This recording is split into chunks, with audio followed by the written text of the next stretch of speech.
All right, good morning, my people. I think we are live on Facebook as well as YouTube. We promise you guys that we will try to stream on both platforms simultaneously, and thank God we have done that today. So if you do not have a Facebook account, Facebook account, you can definitely watch us on YouTube. So thank you guys so much for joining us once again. We have a wonderful host, our mother, our sister. You will not believe what we have to offer today. So put on your seatbelt because we are about to take off. Sister Costa, can you see if they are is on? It's on? Okay. All right. Thank you. So we are about to take off. So we thank you guys so much for joining us once again. Um, Today, our topic is Nina's constitutional force majeure continues to direct our pathway to freedom. We know about the Ninas, right? Nigerian Indigenous Nationality Alliance for Self-Determination. We've talked about this over and over again. If you are in line, if you are in tandem with what we are doing by now, you should have understand what Nina stands for. So life is all about give and take. When you sit on the fence, it will pass you by on both sides. If you do not stand up now to be counted, you will not be counted at all because counting will be over, according to our guest, Mrs. Otumba Shede Olukoya.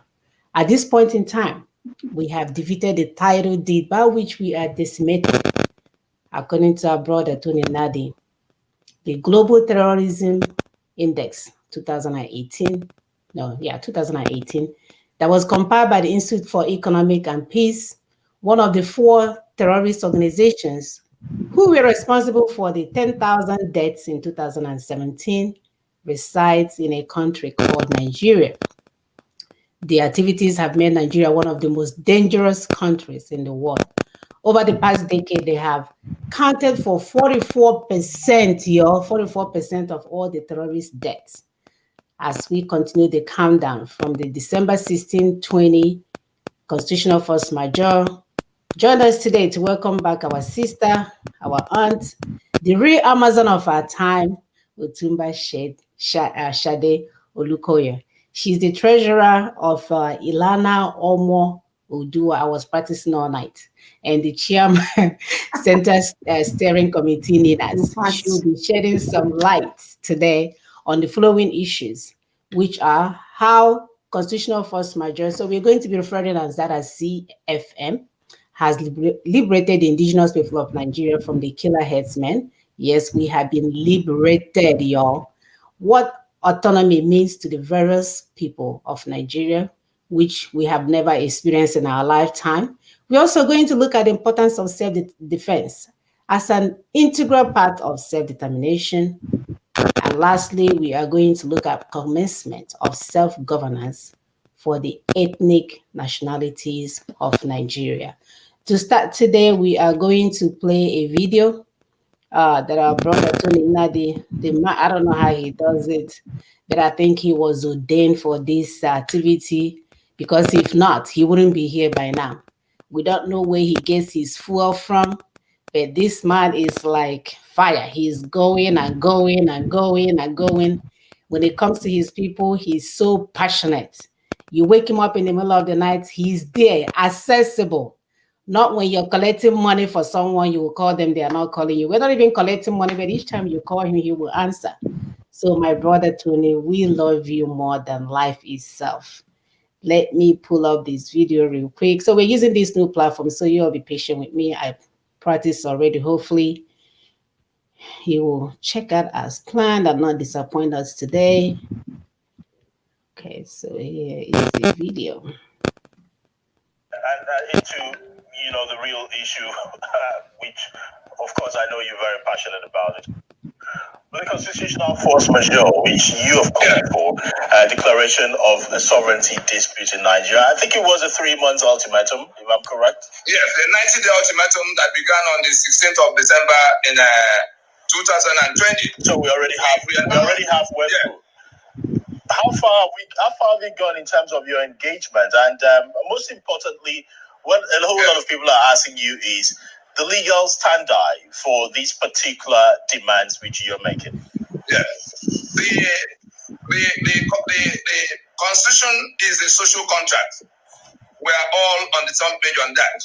And when, like every other contract, when parties come to a situation of extraordinary circumstances arising in the middle of their contract, it could be war, it could be riot, it could be earthquake, it could be just anything that they didn't contemplate, that the parties, either or both of the parties are not able to carry on with the obligations in the contract. They always make a provision for how to they will employ the instrument of force majeure. They will declare force majeure to suspend the obligation. So force majeure is simply to declare an emergency around the contract to say on account of XYZ that are now beyond our capacity to control or tolerate, or to be able to continue the contract, they will suspend the obligation.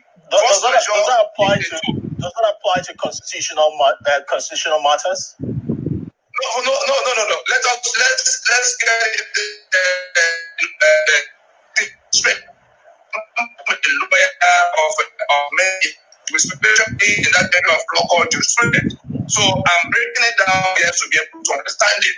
Our social contract, the constitution that brings us together, that brings everybody to everybody's space. The Fulani coming to Ijo land or Fulani going to Yoruba land, it is because we are in one political union. And as of today, that political union is defined, is erected upon and defined by the 1999 Constitution. And therefore, if we agree to be a federation, and by the action of one section of the country, we are no longer a federation.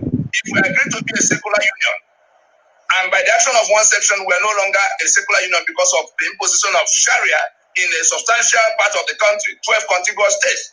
If we agreed that human life will be sacrosanct and it's no longer so, if we agree to be a union of equal partnership, and we've ended up with a master-servant constitution that, the reality imposed by a constitution unilaterally imposed by one section of the country, then the rest of Nigeria had come to the conclusion that the basis, the very basis of our social contract, that's the constitutional arrangement that brought us together, had been truncated and overrun. And so what we have done is to place on the table a comprehensive framework by which that situation can be engaged. And that is what we, put out with a notice of constitutional grievances. Those who have not seen it can just go to the website www.freedomfromnigeria.com and go and search for that document so that they can all read it, where they will see exactly what we said. It's a 90-day notice of constitutional grievances. What happens inviting the federal government of Nigeria, inviting the federal government of Nigeria to come to table so that we can go into transition like South Africa did with the apartheid constitution. We are not anarchists. We have no quarrel with those in government house at all. The president, the governors, all of them can remain in place, provided we are going into. Just a moment. I mean, what discussion for how to address these issues? Some persons have started responding to you, and they said, yes, this might sound a bit utopian. I mean, they're saying there is a process of amending the constitution, and that process is ongoing at the moment. Memoranda has been, let us not waste time on that. People. Let's not waste time on that at all. Let's not waste time on that at all. I just said we have an answer for them that they can use to enlighten themselves. The legislative mandate of the National Assembly does not include constitution making. Period.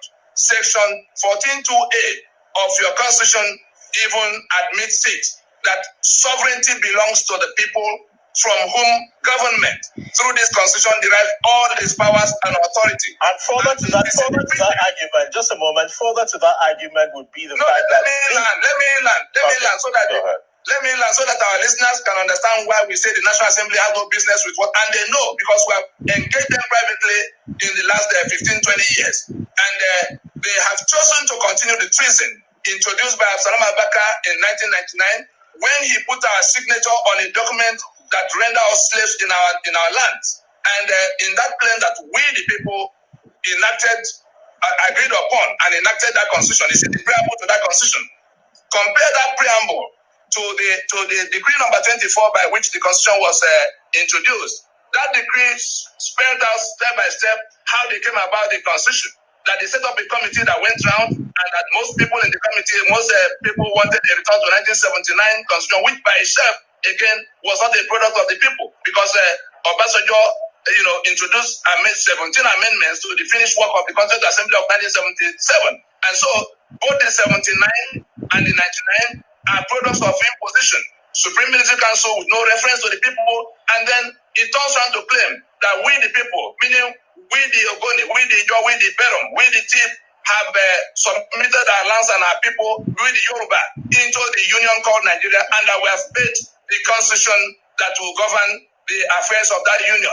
We never discussed, we never submitted, we never articulated or wrote any of these provisions that have now become liability to us, because it is on account of that constitution that everything, including the killer herdsmen we see now, it is because the security of the country is now centralized in the hands of a federal government that has no capacity to get anywhere. It is that exclusive reason on that constitution that put all the guns in their hands and forbid the states from organizing their own security. It is that constitution that took all the assets of the constituent components that belong to them in a federation. Is that constitution that took away their right to even elect who will govern them. There's an INEC still in Abuja who can then decide that it's a madman that will govern you, because they process only those they want to process. In all of it, every single thing, the corruption we talk about, it is that constitution that creates it.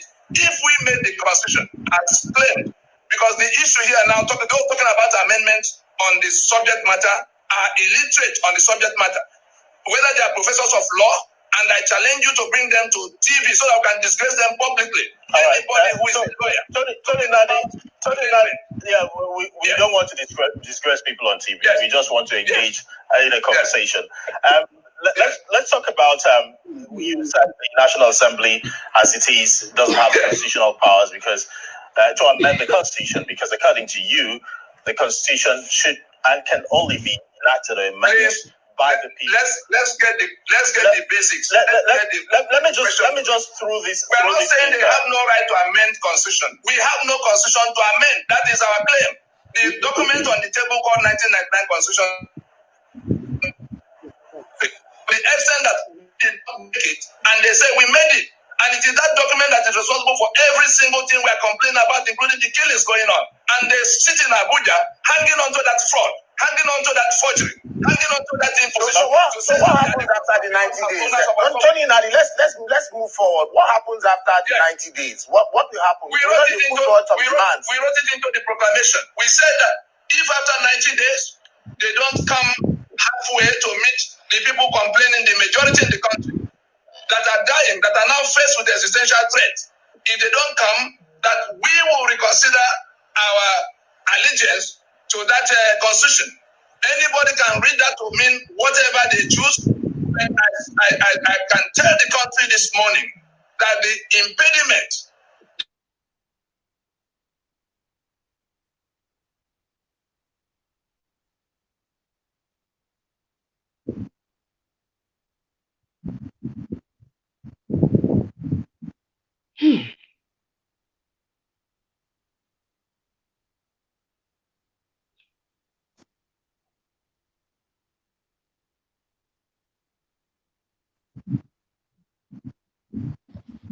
Please, can you turn it off? Are you still hearing? I can't hear.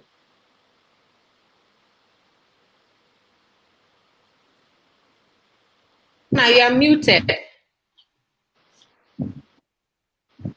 You are muted. Who, me? No, Sister Muna. Okay.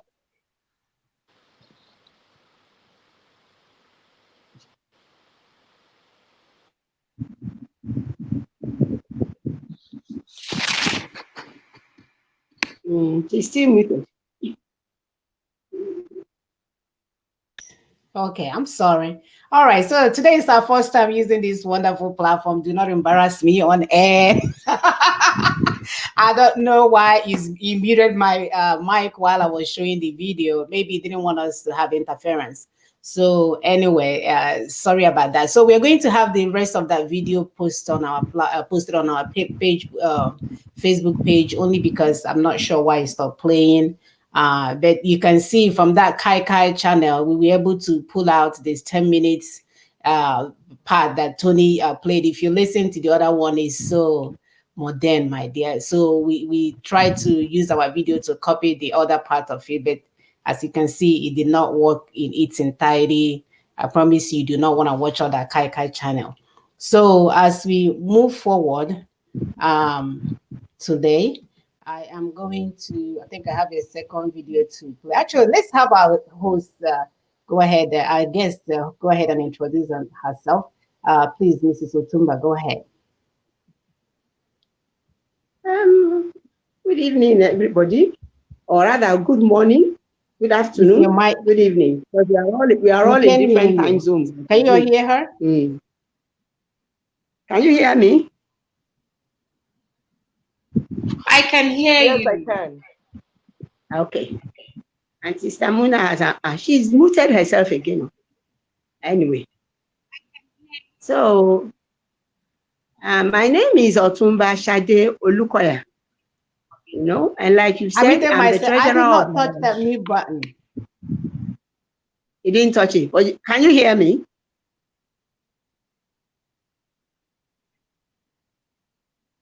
And I'm not muted. Otumba, continue. We can hear you, and the audience can hear you as well. So go ahead. Okay. Yes, I'm the treasurer of Ilana Omodua. And we are in the fourth Ilana Omodua. Yes. And Ilana Omodua is in the forefront of driving the constitutional force majeure right now in Yoruba land. You know? So that's I don't know what else you want to know about me. But that's my current project now. The constitutional force majeure. Right. So, Auntie. Right. Thank you so much. Thank you so much. Can you all hear me still? We can hear you. I can hear you. Okay, you can hear me. Okay. All right. So thank you so much. We just wanted you. She has been here before, so she's returning back anyway. We just wanted people to get to hear directly from her, because she's going to give us, load us up with the information that we need to get to our final destination. So let me go ahead and play the second video. For some reason, I feel like I can't hear anything, but that's okay. If you guys can hear me, that's fine. So I'm gonna play the second video. This is the video from the governor. The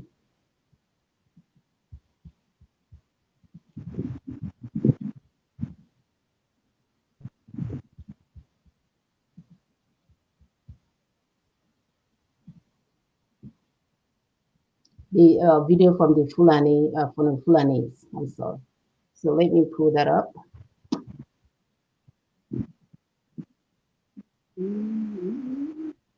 Okay, so hopefully next week I'm gonna do a better job with this.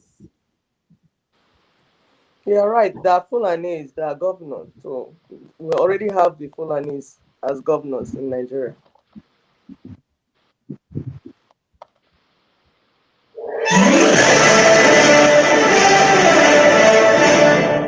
Yeah, hello, wonderful people, viewers and subscribers all over the world. When we talk about they use their machete to cut it off, so I can have access to the yam barn. Let me show you another face again. You can see yams, yes, on the ground. More than 2,500 pieces of yam. They're all destroyed here.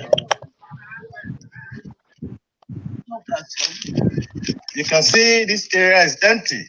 This video is showing being destroyed. How these people are destroying our farms by the cow and their hands. Over 2,000 pieces of yam have been destroyed. Yam You said? We sell one at the rate of 600 naira. Okay. Yeah. Right. So you guys can see the mayhem that these people are causing in our land. They are not playing at all. So that's a message to us that they are coming to take over, like we've been saying all along. They are at war. They are here fighting jihadists, and some people think this is a joke. So um I will let Sister Augusta take over. Sister Augusta, please go ahead. Yeah, thank you very much, Sister Muna. These people, they are not just here, they are already here with us and they are taking everything that they can. As you can watch in that video, they went to a person's barn. This is not just his farm, but they went to where he had, you know, the way you stack up yams that you are getting ready to sell. So they went straight to the guy's barn and destroyed yams that each tuber is like 600 naira per tuber. They destroyed over 2,000 count. That is about 1.2 million, I believe, of that guy's resources and hard work.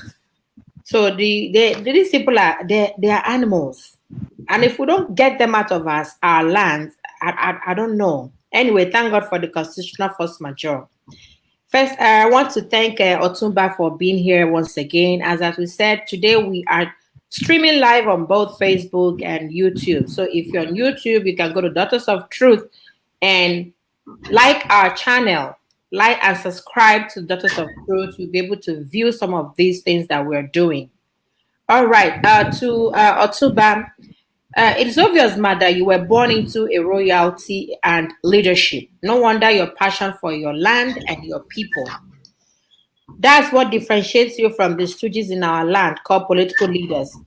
Some political, traditional, and church leaders are just interested in what goes into their pockets. And they are willing to sell their conscience. Today, they are in PDP, tomorrow they're in APC, tomorrow they're even in Mayeti Allah. All for them to exchange some small change. That doesn't benefit even them themselves. It doesn't benefit them because at the end of the day, they will come back and hold them at their neck for even betraying their own people. Now, would want you to please explain to our esteemed viewers, how has the constitutional force majeure liberated the indigenous peoples of Nigeria from the killer headsmen? Thank you. Thank you. To really understand a problem, sometimes one needs to go to the beginning to be able to understand why we needed the CFM, the Constitutional Force Majeure. Nigeria started as a secular and federation, with first 3 regions and then later 4 regions federating. And when you are a federating unit, it means that to a large extent you control your land, you control your own security to a certain extent, you control your money, your income, what you do, your education, the kind of education you want to give to your people, your children. You even have, I remember then that we even had, each region had its own, what would I call it now, ambassadors abroad. We had ambassadors abroad to each of the countries. But gradually, the war came up. Nigeria got fractured into, the regions got fractured into 12 states. From 12 states, went on and on till we got to 1979, when they decided, they, not us, decided to give us a new constitution. That constitution was a fraud. It had nothing to do with us, even though it was originally issued by the Constituent Assembly. But Obasanjo toyed with it and inserted a lot about, what did Tony call about 17 or 18 items in it that were not part of what the original Constituent Assembly did.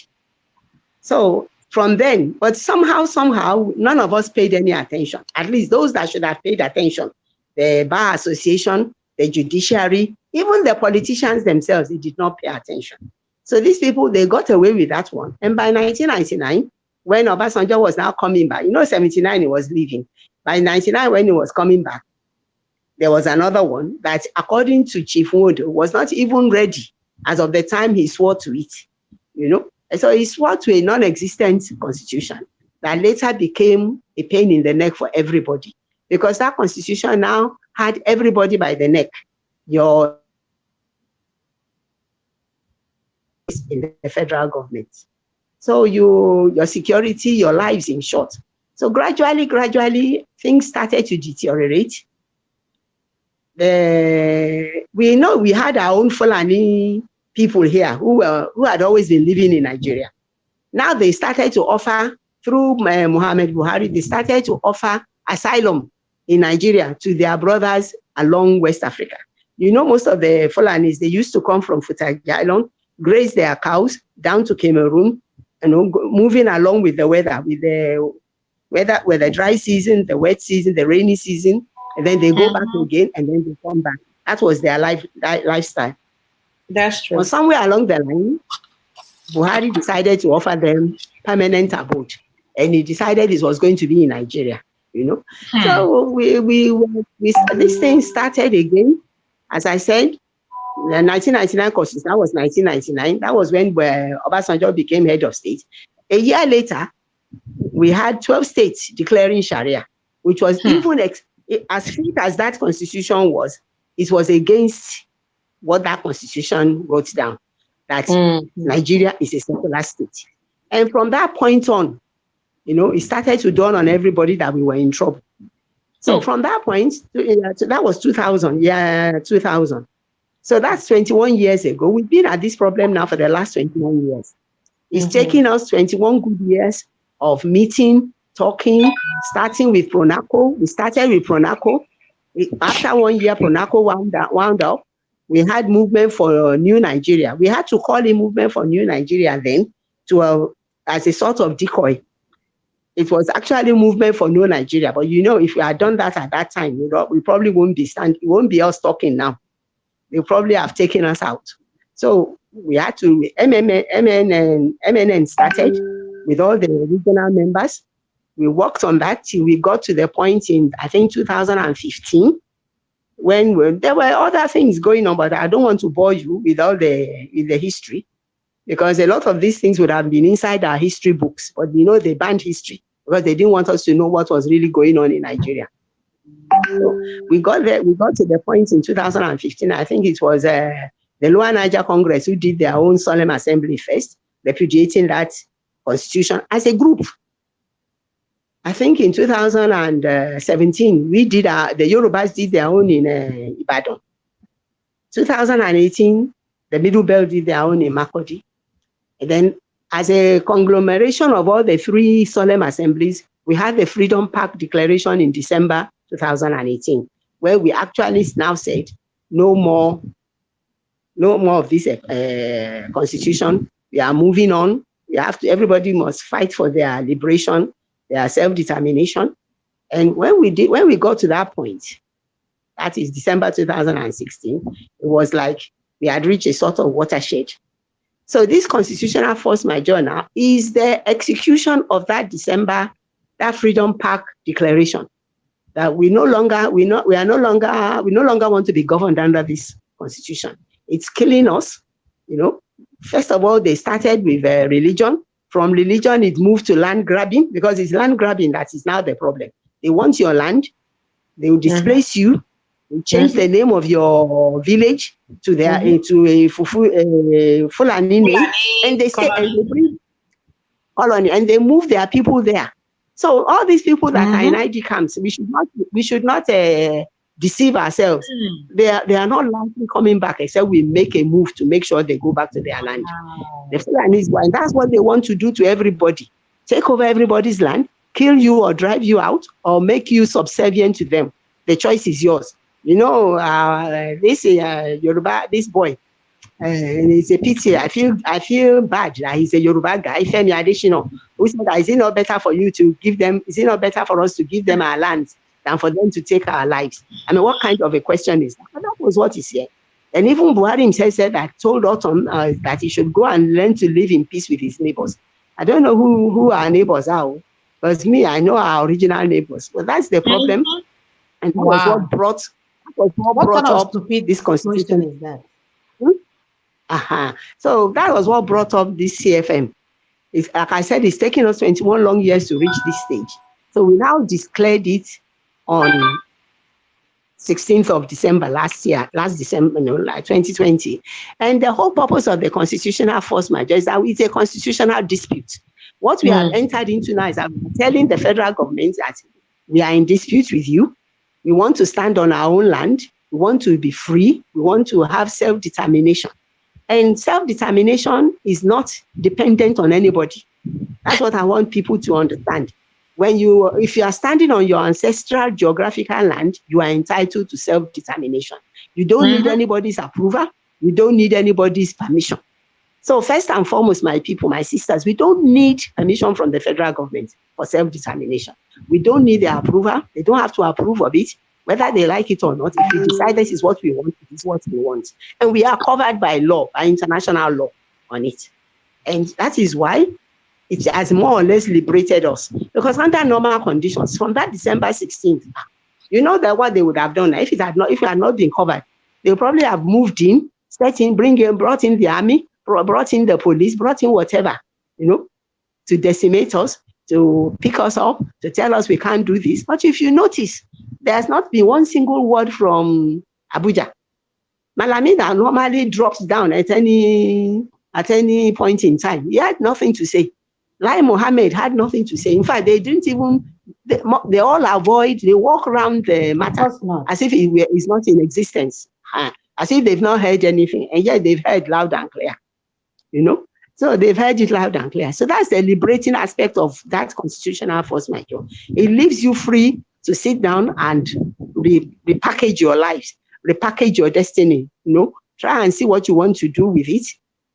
How we are going to what we are moving forward doing, what we are going to do moving forward, and everything. I hope you understand what I'm talking about. That that's the liberation aspect of it. Nobody can touch us. If they fire one gun, one bullet, they are in trouble with the international community. Even we ourselves seeking that liberation, we cannot fire bullets at them. It's a matter of negotiation. If they want to talk, it's negotiation. But if they don't want to talk, then everybody is free to do whatever they want to do on their land. So I don't know if that explains it well. Yes, that explains it so well. Sister Muna, you want to play the other video? And Otuba, please, where you can steady your camera so that we can see you. Okay, you can see my face. Okay. Yes, ma'am. When I'm talking, sometimes I tend to get carried away. Oh, can you turn is your phone correct? Can you turn it? Is there where you can turn it the other one? Okay. Let's see. It should be able to go, but I don't know. Let me just see. Listeners, okay, someone I just call it now. Be talking while I'm looking. Yeah, it's the called video want our viewers to understand. Okay. To see me well. I don't think I can do it. Maybe it will turn later by itself. I've tried. No problem. I just leave it that way. We just want to see your just leave. No problem. Go ahead. Yes, Samuna, go ahead. Samuna is trying to get the video. While we're showing our yes, I'm going to play the. It's for them to understand the people we are dealing with. The Fulanis, am I coming out? Am I coming out? You're coming out. Yeah, continue. The Fulanis know what they're doing. There's nothing that you're seeing now that is by accident. Yes. Like we told you in the previous show, that is a multidimensional approach they're using. Everything you're saying is not a mistake. Everything you're saying is already planned. Now you're going to hear this governor saying that we don't own our forest. We don't own it. That it belongs to Nigeria. That is to tell you, someone is the video not coming up? That is to tell you that they know what they're doing. They first of all made sure that they corrupted all the systems in our land. The corruption. Nigeria, as defined by the 1999 Constitution, has become a criminal enterprise.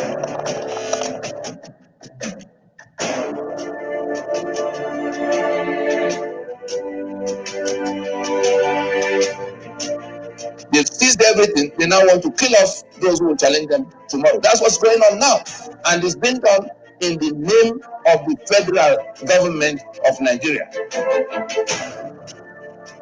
Anybody who wants to get away from this enslavement imposed by this constitution must now join those who say that that constitution must go down.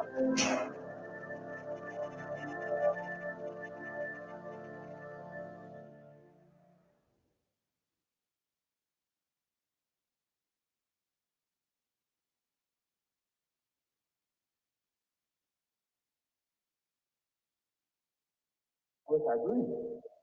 And some of them were on the southeast. Some of us told them with all modesty and humility, you are wrong. But the person that is most wrong is the governor of Benue State, my brother and my colleague, Governor Otto. He started all this. If you don't accommodate other tribes, we are also accommodating your tribes in Bauchi and other places. We have so many people working in farming in Alkaleri, farming in Tafawa Balewa, farming in Ogoro. Has anybody told them to go? We have not, because they are on inalienable right to be there. We have Yoruba people in Bauchi for over 150 years.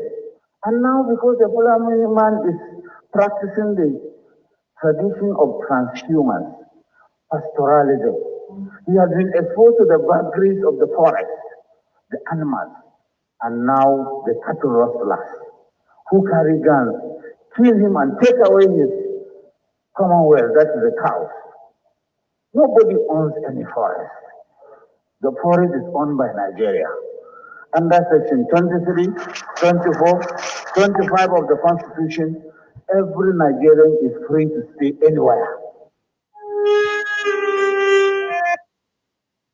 All right, so the video has been completed. Siseki, go ahead.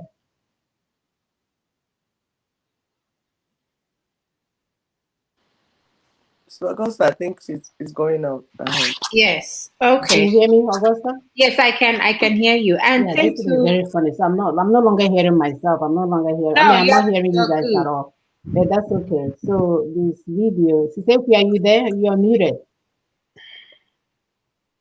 I'm here. Sister Augusta is going Hello? on. Yeah, I'm here. I'm here, Sister Muna.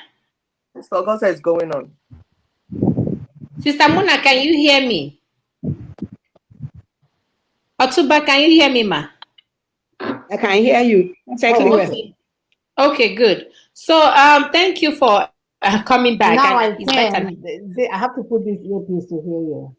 Okay, that's fine. So we thank you for coming back. So with that video, the Fulani guy was acknowledging that the entire forest belongs to Nigeria and anybody can stay wherever they want to stay. And that's quite unfortunate. We recently heard Lai Mohammed. We call him Lai Mohammed because that man can lie. He can lie, you. He can lie, you. He can lie. I think it's in his DNA. Yes, it is. So he said that the Niger Republic is landlocked and the people of Niger are really, really suffering. Can you imagine? Niger is suffering. That's why they decided to build a railway for them to go back and forth, Kano to Niger, to make life easy for them. Hearing abominations like this is why we have so many regional self-determination initiatives throughout Nigeria. Everyone wants out from the union of death and backwardness that Nigeria has become. Please, from your view, what do you think autonomy means to the various peoples of Nigeria?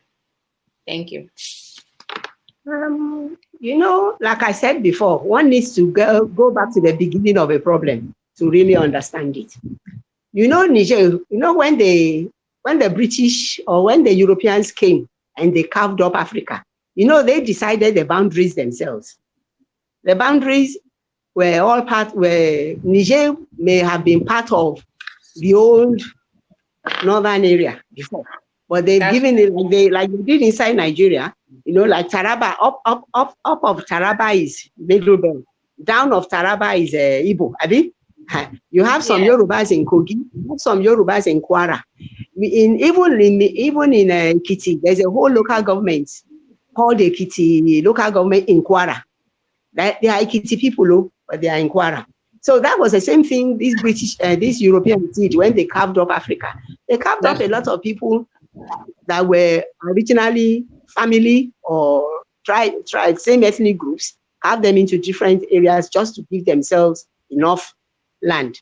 Now, Niger, what is now called Niger, is where President Buhari comes from. A lot of people may not know. He's not a Nigerian. He's a Nigerian.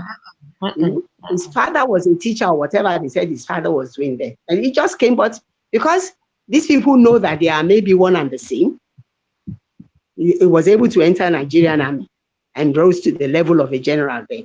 But deep in his heart, he knows that he's from that area. So it is it's not. So all these people are saying that what Lai Mohammed is saying is that all these things they are doing it to please Buhari. Buhari's game plan from day one has always been to bring his Fulani brethren into Nigeria. That has always been his game plan. If you don't understand that, you will not understand the problem on ground. The problem on ground has got nothing basically to do with it. They use religion initially. They use Sharia initially, but that was not the main reason. It may have been the main reason for the Nigerian Fulanis, for the Nigerian Northerners.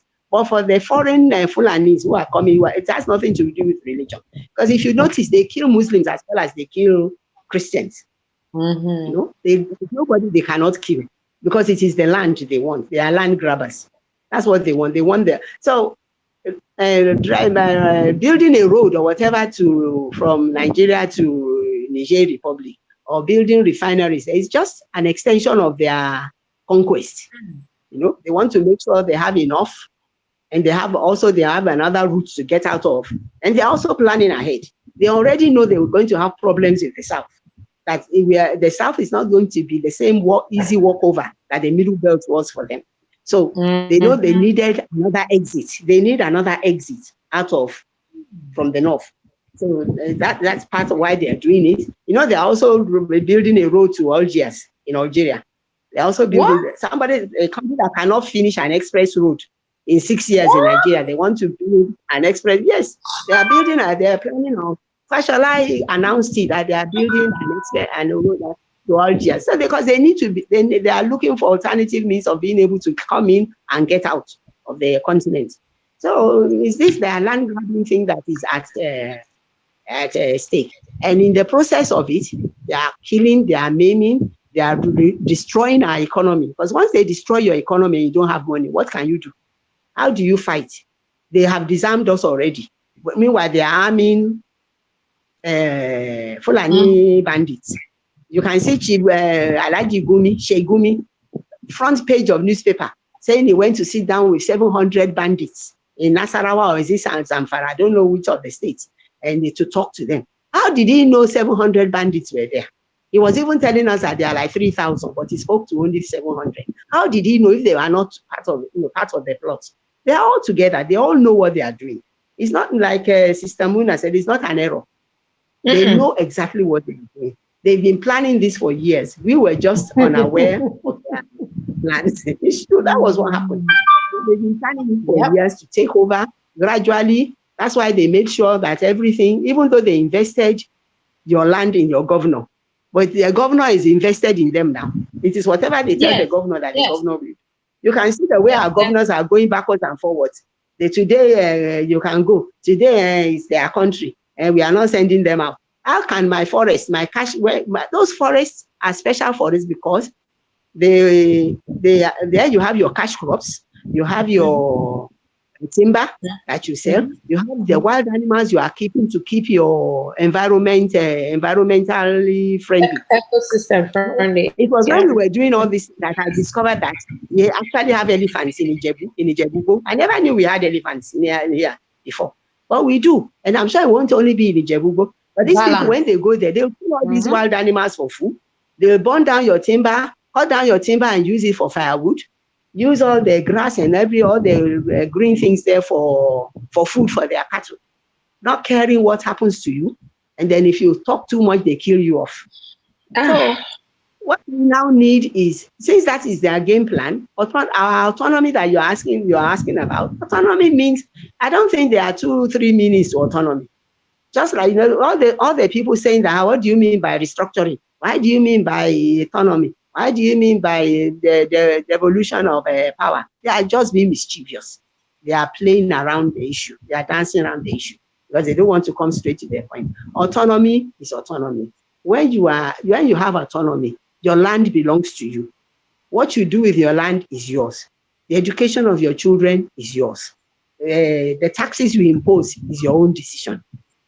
Whether you decide to give visa to XYZ or ABC is your own decision. Look at the way they opened our borders to Fulanis. Look at the way the Bauchi governor said about 2 years ago, was it last year, that all Fulanis in West Africa are Nigerians. How is that possible? How is that possible? That's the way they say.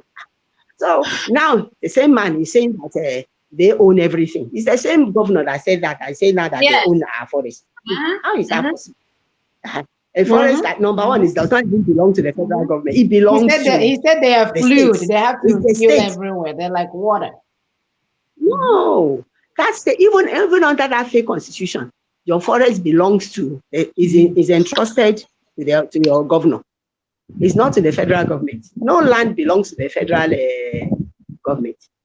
All land in Nigeria is vested in the governors. And once it's vested in the government, it means it's vested in him for his people. So I don't know where their own is coming from.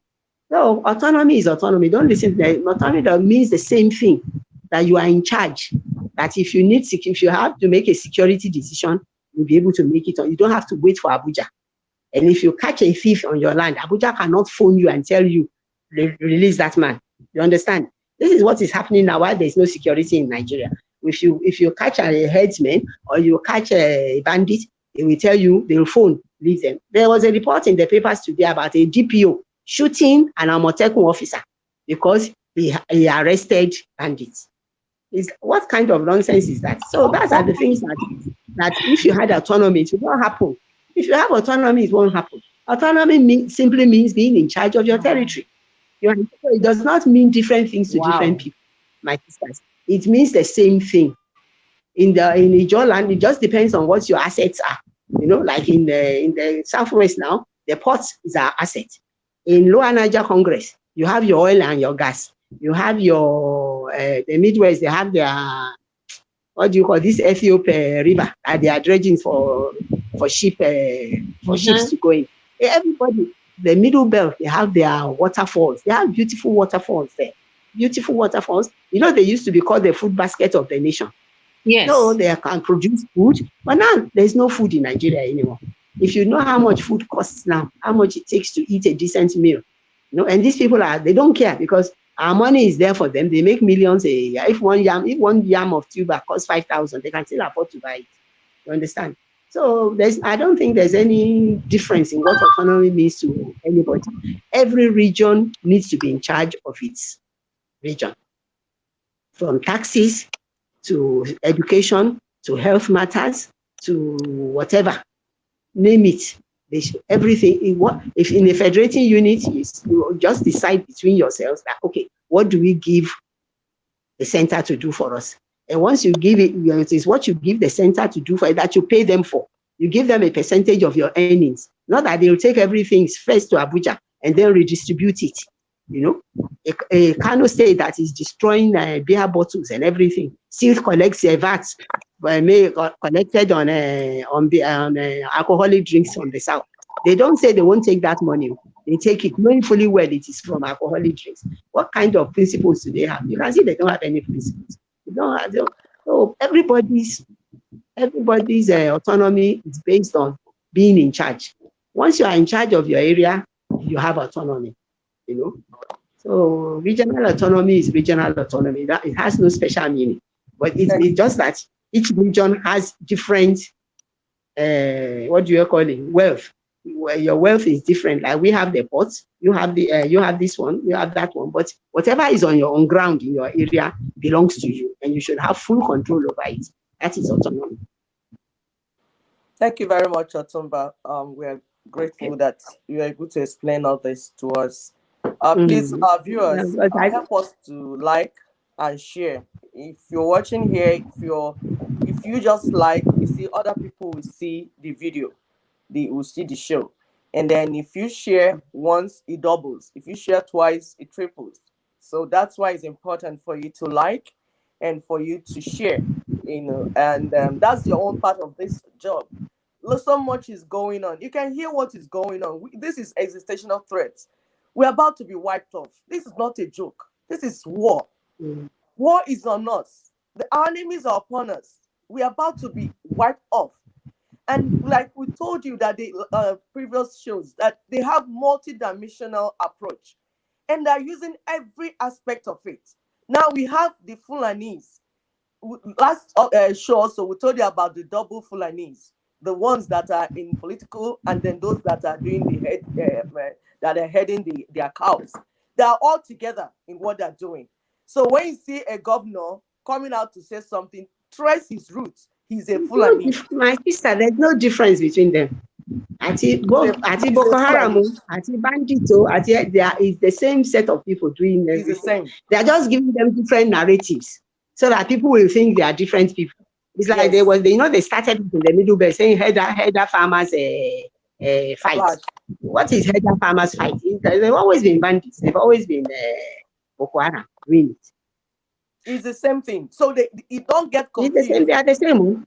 Don't let them confuse us. Exactly. When you go to Northeast and hear Boko Haram, and go to Northwest and hear bandits, it's the same thing. Same thing. If you see Buhari, you see El Rufai, you see this one, you see the one that in Bauchi, they are the same cousins, they are the same brothers, they are the same uncles, they are the same on this. So stop getting confused. Viewers, we are talking to you now because so that you understand the importance of sharing what we are doing, so the others will understand and be part of this battle. Thank you so much, Otumba. You have said and also, my sister, let me also add one thing. I told you we have our governors who swing backwards and forwards. I hope everybody listening to me will be able to, because most of them know these governors. They wine and dine with them. They feel they are important because they know the governor. They can walk into government house. If they can walk into government house, talk to them. Tell them that nobody, I don't know about, don't let, I'm not as a Ninas, I'm saying it as Ninas, but especially for Yoruba land, that nobody is going to allow them to give one inch of southern land to these people. Yes. As a cattle ranch or as a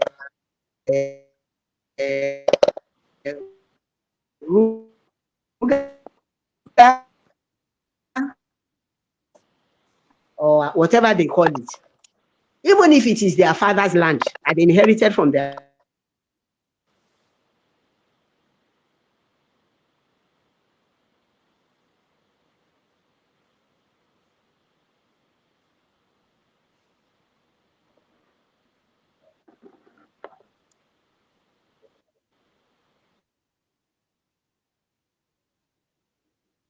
connectivity issue. She's frozen.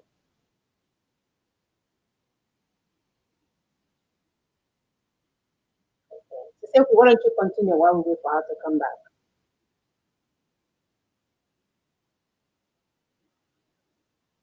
Okay. Hello? Yeah, okay. Can you hear me now? So as we are saying that, am I coming up, please, Tamuna? Okay. As we're saying that they have multi-dimensional approach. Yeah. Anything you see is part of the plan. Anything you see, anything whatsoever, from the constitution that is wrongly made, that we did not make, not that is wrongly made, we did not make it, they made it and put everything in it. From the headers, from the Boko Haram, from bandits, from anything, political corruption, church corruption, traditional corruption, everything, our system, everything has been damaged. It's all part of the plan that the Fulanis have. So do not get carried away. Don't think that something is not linked. And this is what we're trying to do on this show for you, to link up everything so that when you see, you will know it's the same enemy you're seeing. Whether you're seeing the hand of the enemy or the leg of the enemy or the head of the enemy, is the same enemy. Thank you, Otumba. So you see, what we're saying is that it's that fraudulent 1999 apartheid constitution that made it possible for them to over-centralize security forces and therefore put guns in the hands of our enemies and disarm the indigenous people from the northwest, northeast, middle belt, southwest, southeast, south, no matter the part of your area, you cannot get armed. Why? Because of 1999 constitution. Mm-hmm. Already we can see what Boko Haram is doing in northeast. We can see what they're doing in northwest, calling it bandits and enforcing Sharia. That's what they have come to do. They first of all made it 12 states Sharia and then brought Boko Haram to enforce it. If you don't agree, they chop off your head. No one needs to tell middle belt and south people that these people are coming for us. It's written all over. So Otumba, you see, Nina's is already an alliance. We can see it. It's an alliance for self-determination. We can see people coming together because they have a common goal, which is self-determination, whether you're middle belt. So how do you look at self-defense and self-determination? Is it a part of it? Is self-defense an integral part of self-determination, or it's not? Can you please explain to our viewers? Thank you, ma'am. Your voice, I didn't hear you very well, but let me quickly confirm. You were asking about whether self-defense is part of self-determination. Yes, ma'am. I hope you can hear me. I didn't hear you. You can see I was trying to put the phone to my ear. Yes, self-defense is part of self-determination. If you nobody is legal in any law in the world, self-defense is legal. So if people come at you, there's nothing. Nobody's going to expect you to sit down and quietly allow yourself to be killed. This was what they wanted to achieve before when they disarmed everybody. They said even those who had licenses for their guns should bring it, that they will cancel it. Well, I know that some people, not everybody was a fool. Not everybody sent in their guns, but quite a few did.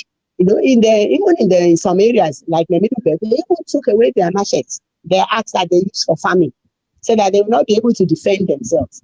But it is part of self-defense. Is part of it. They know now that if they send anybody near, if they send any attack, if they try to attack anybody in the disputed territories now, wow, they will fight back. They know, and that's probably why they have not tried. And at the same time, why they are trying to make incursions into villages now. They've tried it in almost all the southwestern states. They fight every day. They go there, kill one or two people, even though it's not on the scale of what they were doing in the Middle Belt.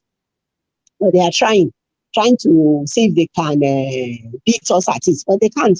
We've gone too far ahead of them. And I don't think they find it easy to catch up with us now. So if they kill anybody now, the people will react. Whereas before they wouldn't. And that's one. And I don't know why the Middle Belt were not reacting, because I know the Southerners will not sit down and be killed anyway. I don't think any Igbo man or any Yoruba man will sit down and allow himself and his family to just be, to be decimated like that. And I think they know it. So that's why you can see they are in a hurry now. Every day they try. They kill the 17 in Kaduna. They kill this so much in that, because even the house, they know that even the houses that they think they have dominated over the years, even those people are tired of them. They ran over those people. They destroyed their civilization, destroyed everything, said they gave them Islam, everything, and yet see the way they treat them. They are first class slaves there. So I think they know that if they don't, they are moving fast to make sure that the houses don't rise up. But I think they will. Everybody will at the end of the at the end of the day. So if they tell you self-defense is not for you, don't mind them. Everybody should defend themselves. No human being, if you are going to die on your feet. Die fighting, rather than lie down and be killed like a dog or like a cow. You know? Self-defense is definitely part of it. Thank you. I hope I answered that question well, because Yes, I really didn't hear. I didn't hear very well. It was very faint. And there's so many ways you can defend yourself. Eh? Right. What did you say, man? She said We there are should many defend ways ourselves. you Yes. can defend yourself. Hmm? No,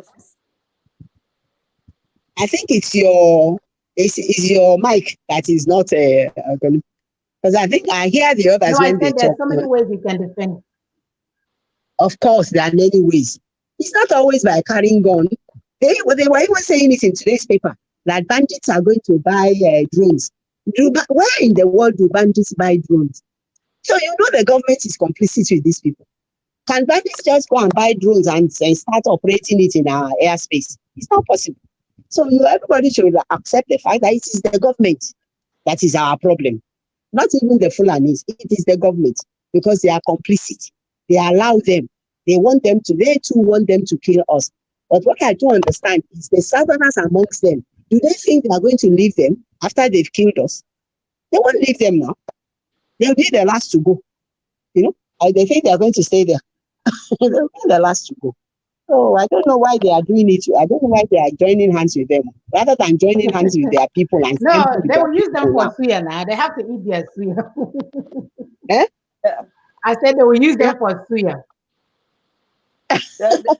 they're willing tools. They're willing tools. They already classify them. They should stand with their people. They should stand with their people. They already No classify problem. them as willing tools. I don't know who will advise them. Their friends will advise them. You know, they have friends now. Like I said, they have people who enjoy the fact that they can enter government house. They can knock on the governor's door and they will be open. Let them go and advise them. I'm not friends with any of them anyway, so not many of them I can talk to. You know? Yeah. Am I coming out? Am I coming out, please? Okay. Huh? Yeah, so I was saying that you're right. You know, those of them that are from our area, that are willing tools, you know, allowing themselves to be used against their people. And eventually they will not leave them. They will come for them. Because when you use someone against their people, you have a plan. When you're done using that person, you discard him or kill him. So that's what will happen to them. And that's what we want our politicians to understand. So thank you so much for the question about self-defense, because there's this report on Punch, how a US-based Nigerian man that was kidnapped by herdsmen, he beat the man into coma. He beat the people that kidnapped him into coma. And with what he did, two female victims also escaped because they were supposed to gang rape them. So this is all self defense that we are talking about. You know, with all the insecurities, you still see federal government, the so-called federal government. That's why I don't like calling them federal government. They are Fulani governments. It's part of the plan. Their government is not government of the people. It is Fulani government. They put it in place. So because they are there encouraging the northern governors for them to grant amnesty to criminals and bandits.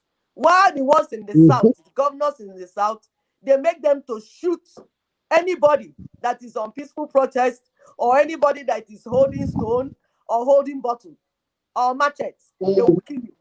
So it's all part of the plan.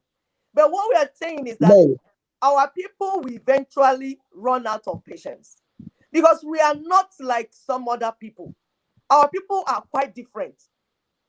We know what we can do to protect ourselves. But what Ninas does not want is for things to get out of hand. Like in Somalia, in Sudan, where you have different warlords, eventually came in. Some are fighting left, some are fighting right. So Ninas wants a well-coordinated self-defense, a well-coordinated action in anything we are doing, just like they did in South Africa. After bringing down the apartheid constitution, they went into transition. So that's the type of thing Ninas wants.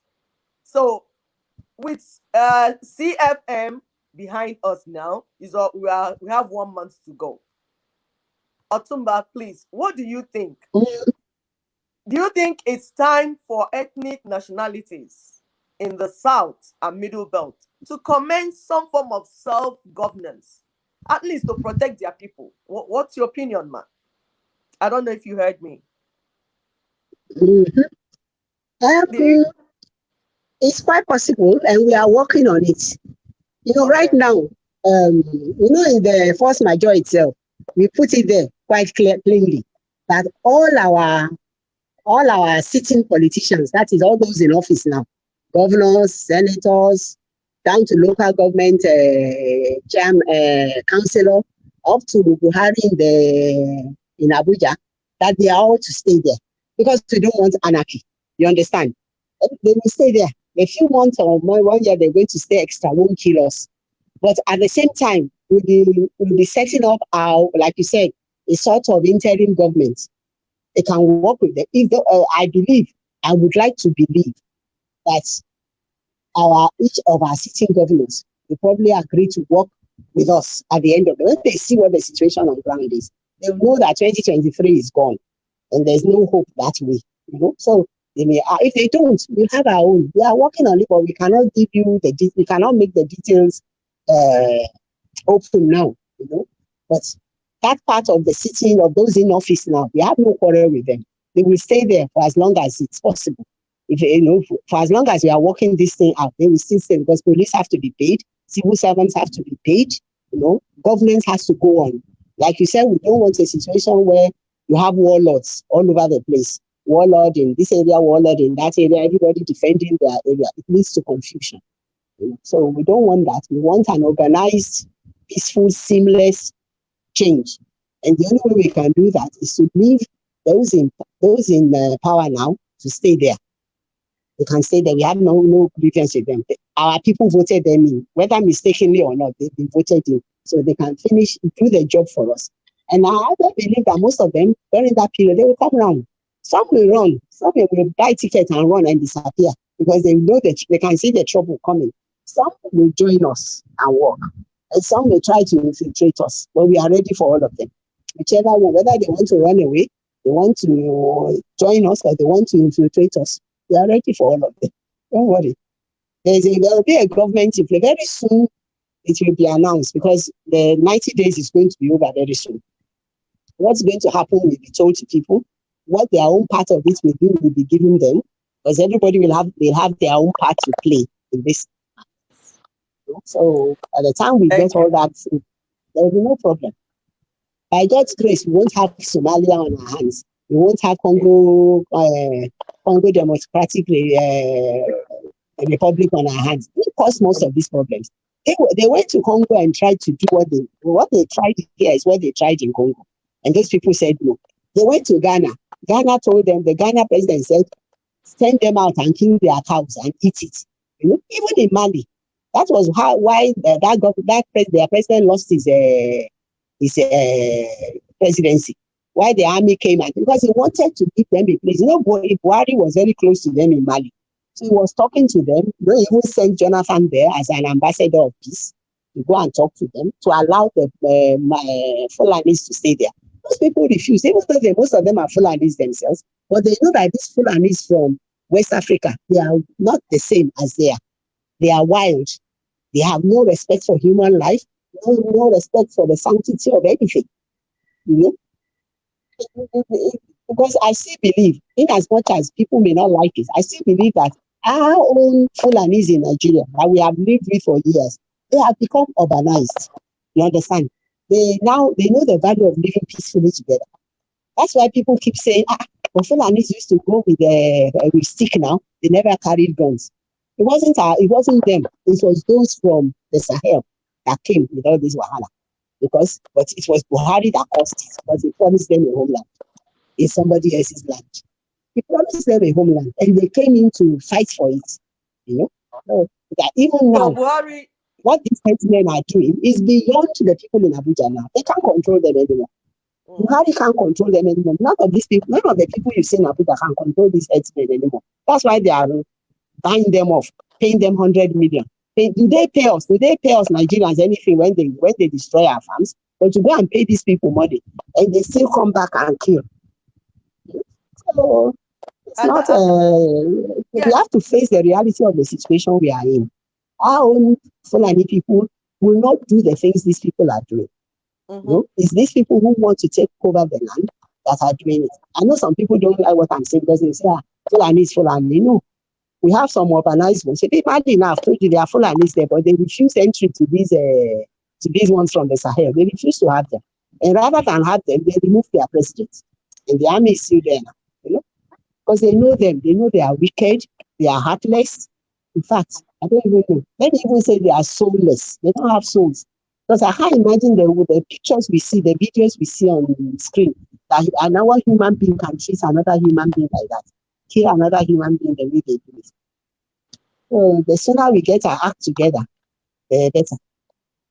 And make sure they have no space in our land at all. Every region should make sure those people don't have space. Even though it means that we may have to fight to get rid of some of our own Fulanis too. But eventually, all that one will correct itself. Thank you very much, ma'am.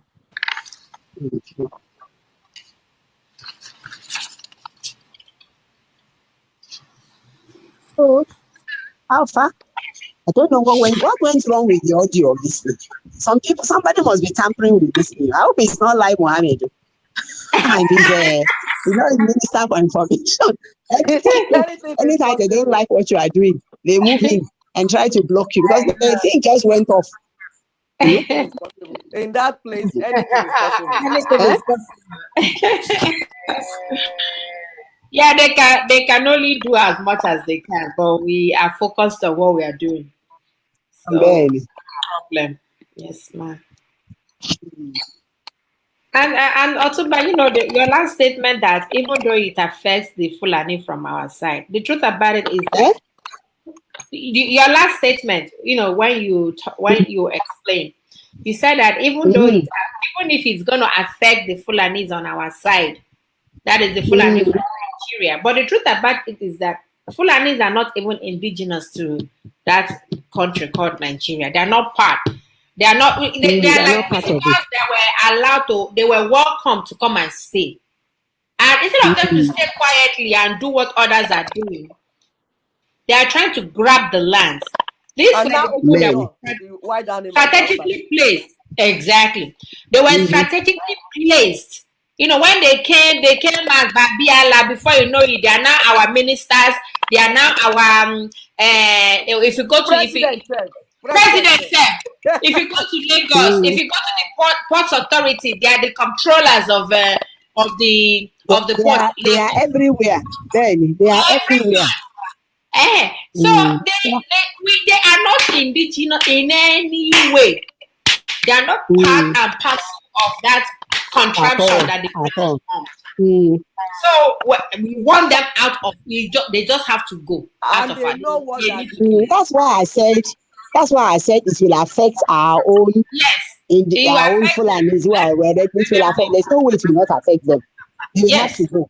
I mean, we cannot have a Yoruba land. We cannot have an independent Yoruba land and have Fulanis running our ports. We cannot have an indigenous Lower Niger conference and have Fulanis in your central bank. Is it possible? It's not possible. No. So, like now, your NNPC is run mostly by Fulanis. When you have your own, when you are in autonomy, will they be the ones running it? They won't. So that's why I'm saying that it will affect them. It's a pity it is going to affect them. We just have to go.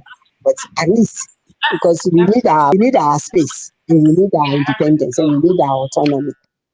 That's what I meant. I'm glad you understood what I meant. That there's no way we can do this. We can fight this battle without it affecting them. It's no way. Yeah. Sister Mona, can we invite callers now? Mhm.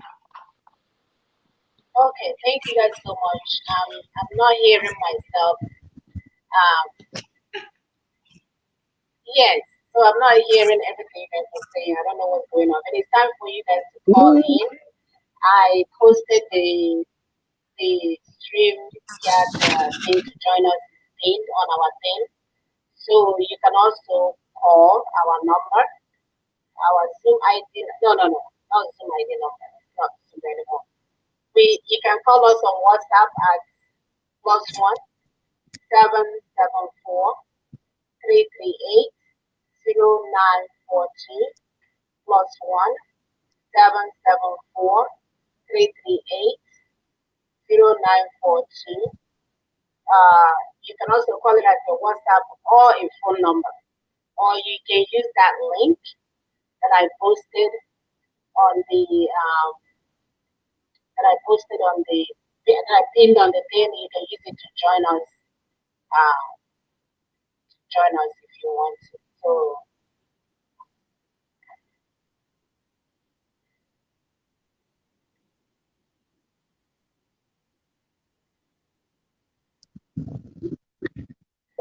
yeah. Anyway, that's it. I'm really struggling with this today. It's not that serious again. It's I just feel that it's appointed. So the information is there. You can either use it to join us, like I said, or call. The phone number has been pinned as well. So use those two information to call. If not, sisters, do you have anything else to add?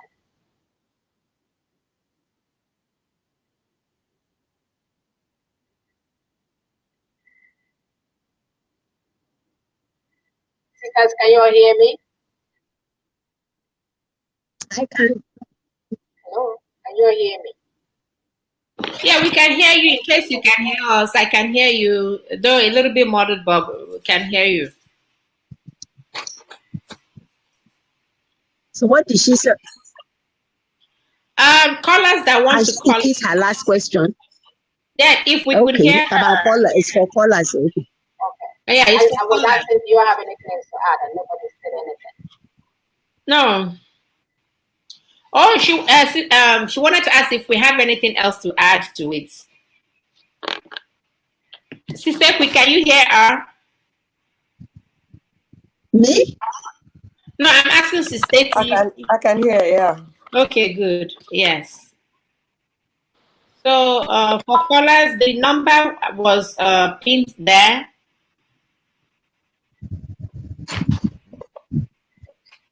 Why are you guys quiet? Like, are you getting delayed? Uh-oh, what happened? Hey. What happened? You have Adobe. Oh, I hope I'm not being clear. Oh, Lord have mercy. Okay, think I'm back. Yes, Sister Muna, can you hear us now? Okay. Okay, so Sister, do you have anything else to add? What we discussed so far? Okay. All right. So yes, I can hear you guys, but I don't. How do I type? Okay. Is it better now? It's better, I think. Samuna, can you hear us? Samuna, can you hear us? Or can you hear me? We can't hear you, but I can hear you. Can you hear us, Sister Muna? Yeah. Okay. I think she can hear. I can hear you guys. So Sister, could you let's while she's working on it, if we have anything else to add while we are waiting on. Yes. So okay. Okay, go ahead. It's gonna be all right. That's one thing I know for sure. You know, no matter what anybody is trying in any little corner or whatever, it's gonna be all right. Because the people have arisen. We the people. We are the people, the owners of the land. You understand? My people will say that the rat does not eat the cloth of somebody that is awake. If you are awake, rat will not come in and bite your clothes. The only time that rat can do that is if you are sleeping. But we are awake now. We have arisen. We the people. We have woken up. In the time of ignorance, certain things we overlooked. We didn't know when the Fulanis came in and became governors, became ministers, became senators, became even presidents. We saw them, but we thought we accommodated them, that they would be nice as we accommodated them. We are the indigenous people. We are the owners of the land. But we were friendly, just like we live in America. The Americans accommodated us, and we are here following their rules and regulations. We are doing what they say we should do. We are not here trying to kill off the Americans. No, that is not what to do to the people that welcomed you. The people that allowed you to come into the land and share their space. The people that allowed you to share even political space. You don't pay them back by thinking to bring in your wild animals located wherever they are to come and kill off the indigenous people. It is not done. So that's what we're saying, that we are awake now. And because we are awake, even you that opened the door to your criminal brothers coming from outside, you will be out of our space. We will not allow you, because our life is in danger. The life of our children is in danger too. So we will not cross our hands and wait for you. What we are doing on this platform is to educate our people. We are not educating our people for nothing. We're educating them so that they will understand what the Fulanis are doing. And they will arise, and they are already arising. So we thank God for Ninas. We thank God for what Ninas is doing. We thank God for Otumba. We thank God for all you're doing, your efforts. Even when the men decided to sleep, you stood. You did not sleep. You stood and you continued. For somebody to, or people to work for over 20 years, it means they're not joking. It's not a joke. And you continued. We thank you so much, Ninas. We thank Brother Tony. We thank you, Otumba, and all the people working with you.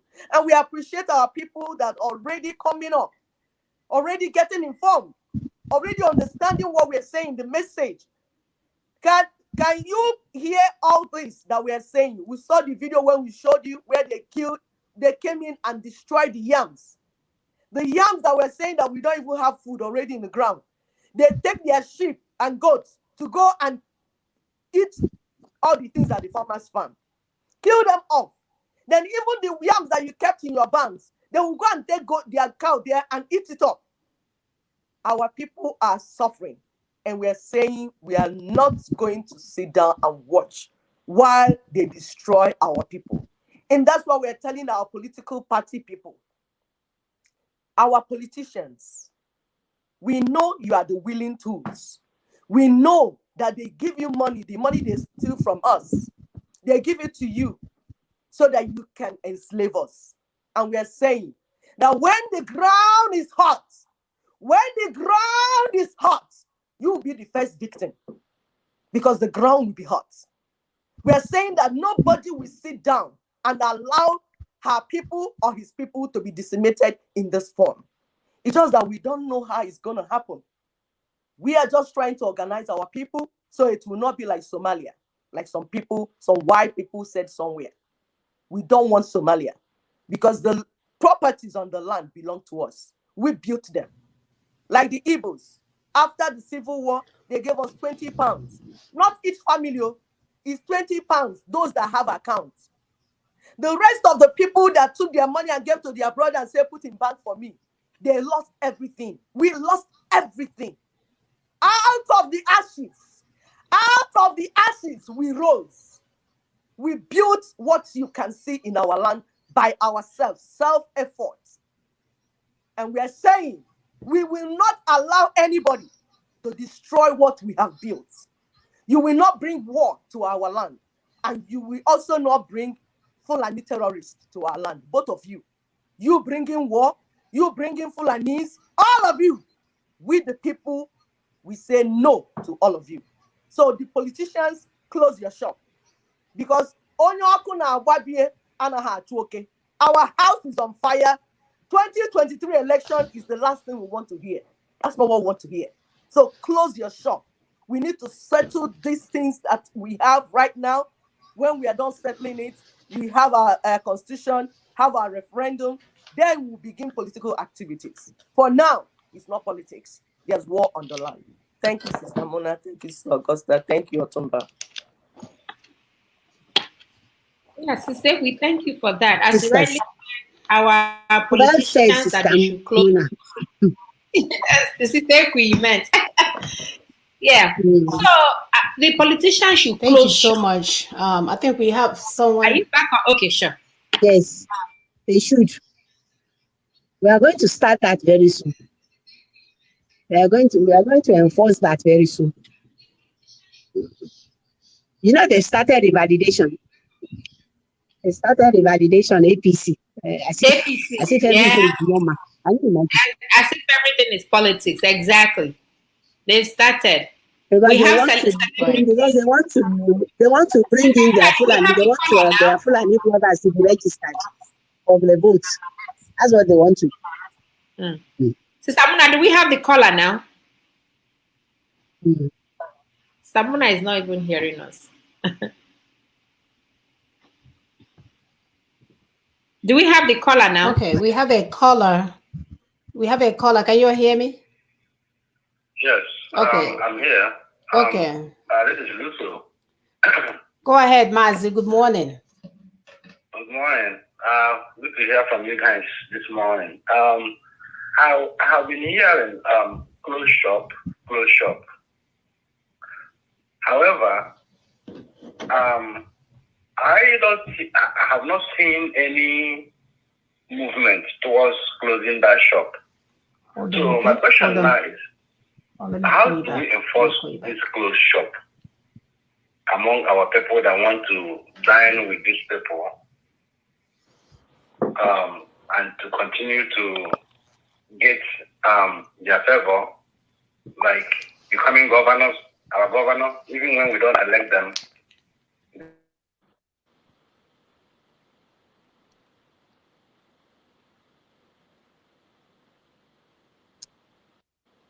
Do I answer that? Go ahead, Sister. Go ahead. We are going to close shop. First of all, we had to wait for them to start to open shop. They've just opened shop as of last week. So let them. They are going to be told to close shop. But the people are going to do. That's part of what I said. The people themselves, the masses themselves. Wait a minute. Were you guys? They will do it. Were you guys able to hear the question? Yes, we did, Sister Mona. Why is this thing delayed? So we'll be able to. We'll be told very soon. You'll soon hear. Don't worry. Don't jump the gun, my brother. Were you guys able to hear the? Okay. Yeah, go ahead. what we did. You soon see our efforts at first telling them to close shop. We had to wait for them to open shop first. Now they have opened shop, so we will now tell them to close it. Don't worry. Once it starts, it's something you can't hide. So don't worry, because nobody is going to be allowed. Because it's not that we are against them doing politics, but they must wait for this situation to be sorted out first before they go ahead. They can't just continue as if it's business as usual. No. They must wait. Thank you, Otumba. I like how you said they have to open shop first before we tell them to close it. And they don't open shop. How do we tell them to close shop? We have to wait for them to open it, and they opened it last week. They started last week. Thank you. We are going to do it. All right, Sister Muna, can you hear us for the second question?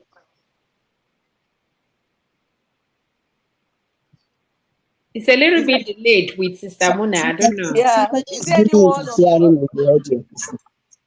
Yes, because this thing is so delayed. I don't know if you guys are getting the real time. Yeah, you said there's someone on the line, it seems. The person right. It's quite frustrating. But we'll keep moving. Don't worry. No, so the guy on the line was asking about closing shop. He said, what can we do to close the shop? And I think you guys have already answer the question. Yeah, we did.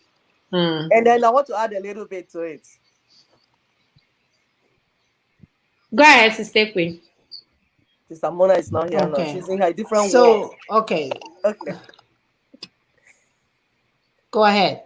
Okay, so another thing we want to add to what Otumba said is that you're going to close the shops in your neighborhood because it's in your neighborhood they will open the shop. That shop they're opening, they're going to open it in your neighborhood. The politicians will not open the shop at Abuja. It's in your neighborhood. And you living in that neighborhood is the one to tell them, Oga, close your shop. You know the here? You know here said they say close shop. It is now your responsibility to tell that malam that is opening shop near your house, close your shop, Oga. They say make you no open up. I don't know if people understand our message. Because Ninas is at the national level. And we told you people that each region has a section of Ninas. In Middle Belt, you have Middle Belt Congress. In Yoruba land, you have IOO. I tried to run away from the name. Ilana Omodua is not hard. It's fine. The people that are showing their people the road to freedom. So that's what it means in English. So they have that. And then in our area, we have LNC. The LNC is a Congress, Lower Niger Congress. All the people that are agitating for self-initiative, self-determination, you enter inside that umbrella and then operate from there to enforce this closure so that they will not open the shop in your area. If you allow them to open shop in your area, now your own. The rest of the people that succeed, because Otumba said this once, he said, this war, we are going to fight it in our neighborhood. We are not telling you to travel to Abuja. It's from your neighborhood because Abuja people have their roots in your neighborhood. That evil plant, that evil tree, the root of it is in your neighborhood, in your backyard. So it's your responsibility to uproot the root of the evil tree from your neighborhood, from your backyard. My people, are you going to allow evil people to leave their roots in your land? I don't think I will allow any evil roots around my area. I don't know about you. Thank you. Stamina well articulated. I know well articulated.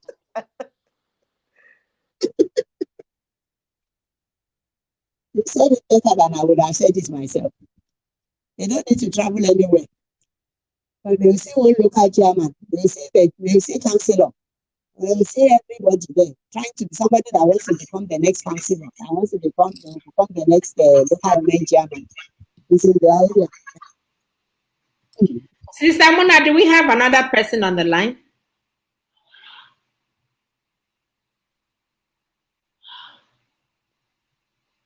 Oh, no voice, no audio from Sister Mona. We may not have too many questions today because I've tried to make this thing as simple as possible. I didn't go into all the section, this section, that they need to ask. That's why I simplified the whole process. So I think most people will understand what we're talking about. So they probably understood what he was talking about. We may not have too many. It was that I expected that question on the closing shop and it came. That was probably the only thing left that they don't know what we are going to do about it. But like I said, you can't tell them now. And if I may add, Otumba, in as much as we are telling the politicians to close shop, we have our people easily get carried away with celebrities. We have celebrities coming up now trying to feel among or trying to feel as if they are interested in Nigeria and all what's not. And they want to start campaigning now. We have celebrities showing off. So our people don't get carried away by these celebrities. So these are just actors. They are there to distract us. So the ones that are benefiting from Nigeria now. All of them. The politicians are their boyfriends and their girlfriends and everything. Exactly. So you know how it links. They're the ones sponsoring their lifestyle. The politicians are the ones sponsoring their stupid lifestyle. All the stupid lifestyle you're seeing the celebrities are living It's the politicians that sponsor it. Exactly, yeah. So why would they be campaigning for them? So we know they are all together. And we are They're all saying we are together. sweeping everybody away. That's right. And with the let's will be asked to question. All of it, you see, just be patient. Be patient. You see what we are going to do. We know all of them. Those we don't know, there are people in their locality we know them.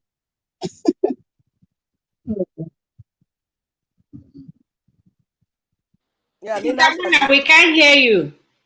I think Sister Mona is trying to. We can't hear you. Yeah. We can't hear you. Is there a caller coming?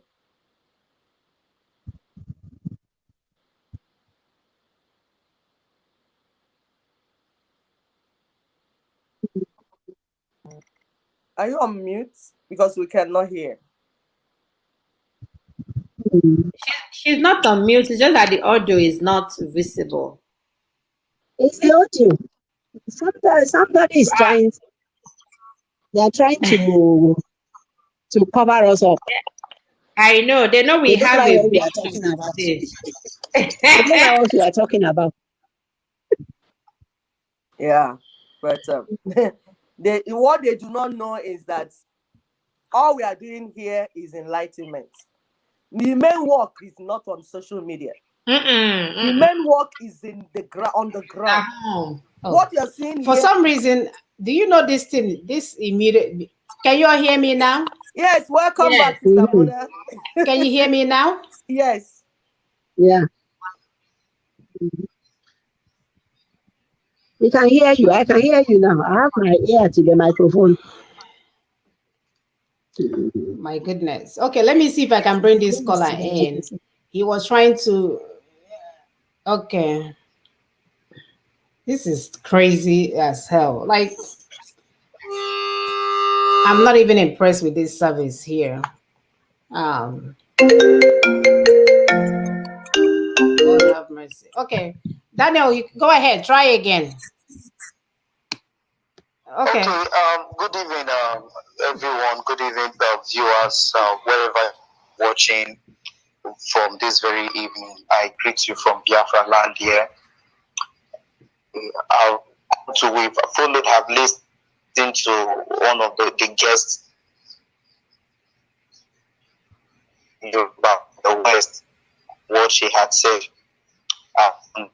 Very obvious right now.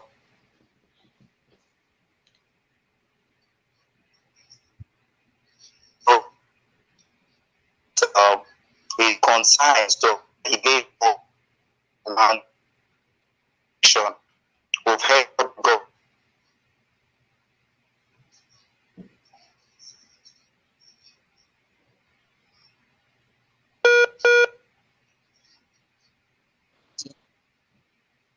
This is what we keep telling our people. Okay. So his connection is not that great. Yeah. That's what to tell you the truth, I am flabbergasted with the service today. Let's just. We can't live life this way. Ordinary. It's deliberate. In the service, that disruption is deliberate. I'm very sure. Yes. Ordinary communication, just a phone call. The cheapest thing you can do in the United States. Our people don't even have it.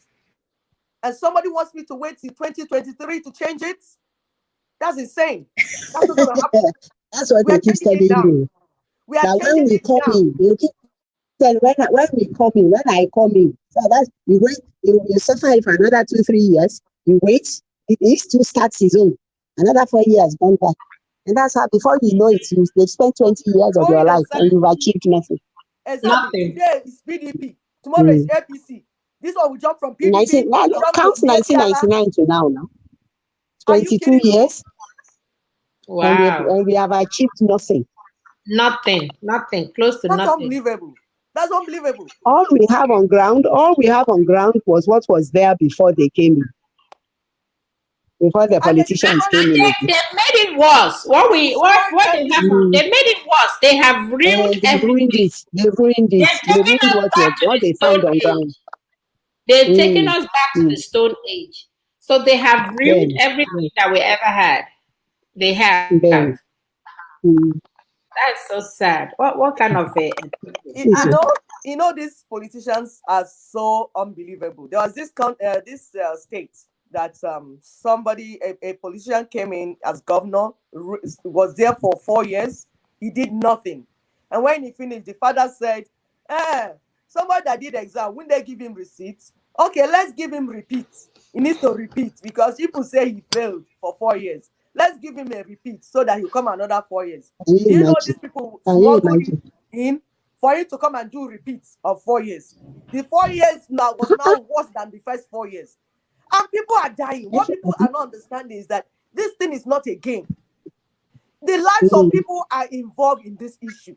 As you're doing your they are at repeat stake. and repeat and you're trying your luck. Today you try APC, tomorrow you try PDP, tomorrow it will be ABGA, tomorrow it will be this.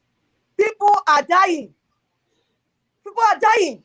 People are being killed. Then, Some are dying in Mediterranean Sea everywhere. This is a country with so much everything. potential. The people of Nigeria Mhm. have great potentials. Anywhere we go, we succeed. Why can't we succeed in our own land? Because we have people that think that we're in this world to joke, that life is about play. And we're saying we are not taking it anymore. We are not even waiting for another 6 months. We are doing it now. You have 1 month to go. Then, So you begin, if you're a politician, begin to align with the people. Whoever you are, begin to align with Ninas. We have 1 month to go. That 1 month is not for us. That 1 month is for you because we know what to do. We are already moving on. mm, We are taking our people out of this mess. We are moving on. It's now for you to join what we are doing. Drop whatever you're doing and join what Nina's is doing and take instruction because we are going. Please go ahead, Sister Mona. mhm.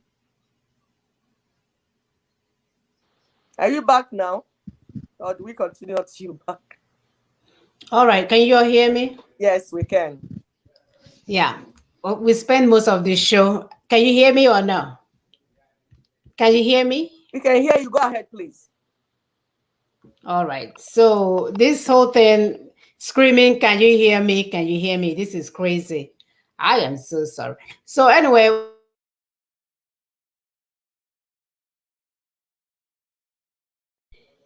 is already muted me. So I'm pulling up our PowerPoint for the day, and this PowerPoint has the 5 demands for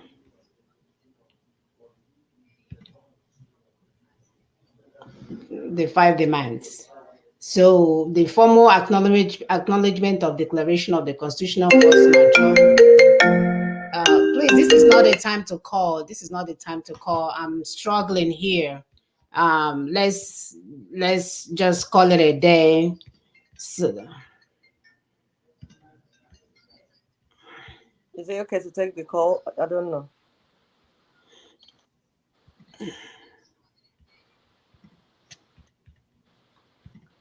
okay, right. Please, I'm not having a good day. No. I don't want to mess with this anymore. I've had enough. So we're looking at the 5 demands. The first one is the formal acknowledgement of declaration of the constitutional force majeure. We are also looking at the formal commitment by the government to end the 1999 Constitution. And the third one being formal announcement suspending further general elections under the 1999 Constitution. Formal invitation or formally invite leaners to discuss transition process, which is a no-brainer, and then implement time-bound transition process. We have 30 days, guys, to get these things done. This is a no-brainer. The so-called people or the handlers of Nigeria, they have messed us up for the longest time, and we are asking you guys to no longer waste time and hurry up and implement these services or these demands so that we can get to our final destination.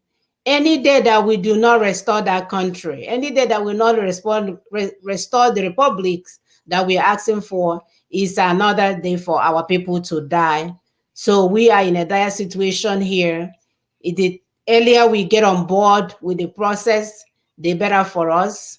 And again, visit the website www.freedomfromnigeria.com to get most of our information. For those of you asking how do we close shop, when you begin to read some of the information that we posted on that website, you will begin to know what we mean by close shop.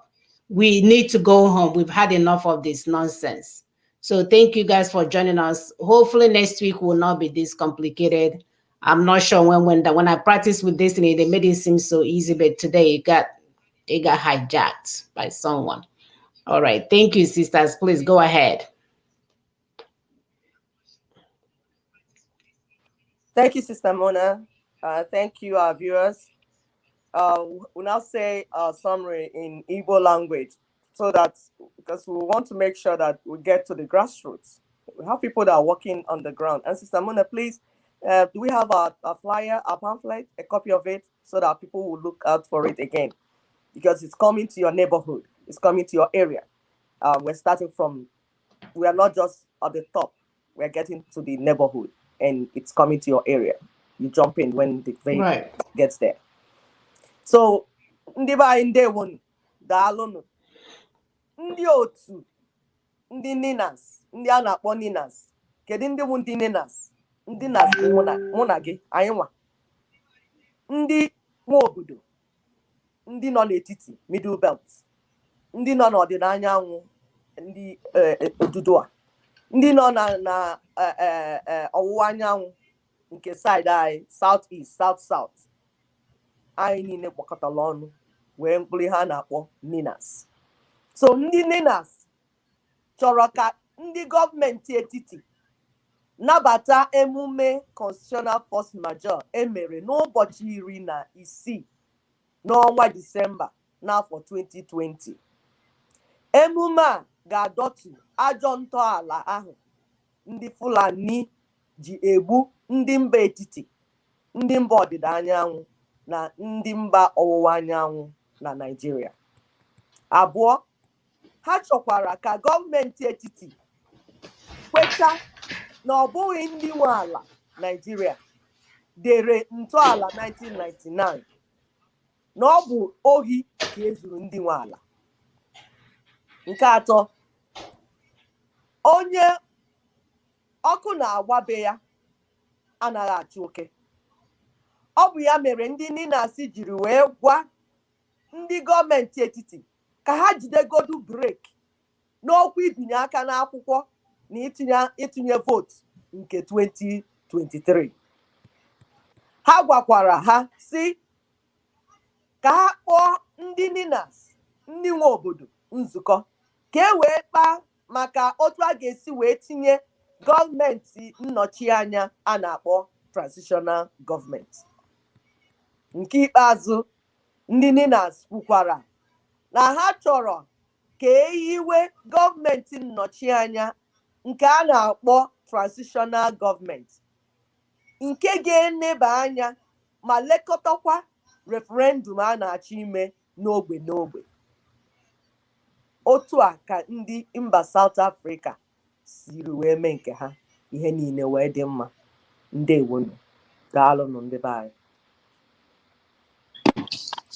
All right, thank you, Sister Ekwe. Now to the Yoruba version. Àkọsílẹ̀ tòní, Ninas Constitutional Force Majeure CFM. Ìkíní, kí ìjọba àpapọ̀ orílẹ̀-èdè Nàìjíríà kí wọ́n jẹ́wọ́ pé àwọn ti gbọ́ ìkéde CFM. Ìkejì, kí ìjọba àpapọ̀ orílẹ̀-èdè Nàìjíríà kí wọ́n fara mọ́ ìparẹ́ òfin ìpínlẹ̀ 1999 Constitution.